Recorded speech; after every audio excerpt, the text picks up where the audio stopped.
கடவுளை நம்புகிறவன், நம்பாதவன், நம்பிட்டு தர்மத்தோடு வாழாதவன், நம்பாமல் தர்மத்தோடு வாழ்கிறவன், இப்படி 4 மதம்னு சொல்கிறீங்களே, இது எப்படி மதமாகும்னு சிலர் கேட்டால், இன்றைக்கும் மதம்னு சொல்கிற இந்து மதம், சனாதனம், பட்டிமன்றமே நடத்தலாம். இது மதமா, வாழ்வியல் முறையா, அல்லது முஸ்லீம்களே இது மதமா, மார்க்கமா, இப்படின்னு எல்லாரும் பட்டிமன்றமே நடத்தலாம்.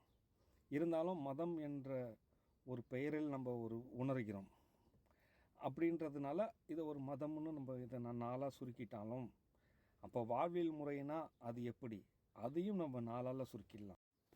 அதாவது மதங்களில் சத்தியத்தை தேடுங்கள், தலைவனை அல்ல. தலைவன் என்றால் அது மனிதனாக பிறக்கக்கூடிய கடவுளாக இருக்கலாம், குருவாக இருக்கலாம், ரிஷி, சித்தர், இப்படி யார் வேணாலும் இருக்கலாம்.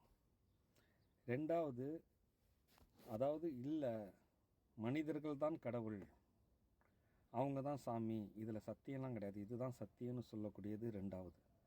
3வது, இல்லை, இதை தாண்டி ஒரு இறைவன் எல்லாத்தையும் இயக்கி கொண்டிருக்கிறான், அவன்தான் அப்படின்னு நம்புறது ஒரு மதம்.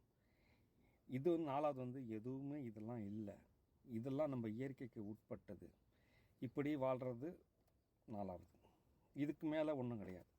ஆனால் இதில் எல்லாருமே சொர்க்கம் செல்லலாம், இது ஒன்று தான். ஆனால் நான் பண்ணுற வீடியோ சொர்க்கத்துக்கு போகிறவங்களுக்காக இல்லை. ஏன்னா சொர்க்கத்துக்கு போகிறவங்களுக்கான அவங்களுக்கான தலைவர்கள், அவங்களுக்கான மதம், மார்க்கம், இதெல்லாம் வழிகள் காட்டப்பட்டிருக்கு. ஆனால் நீங்கள் தவறி போய் அதை நம்பாமல் நரகத்துக்கு போயிட்டீங்கன்னா, நரகத்துலேருந்து மறுபடியும் நீங்கள் எப்படி சொர்க்கத்துக்கு போகலாம், அந்த மாதிரி வீடியோ தான் நான் பண்ணிகிட்டு இருக்கேன். அதனால தான் நான் சொல்கிறேன், தொடர்ந்து பாருங்கள்.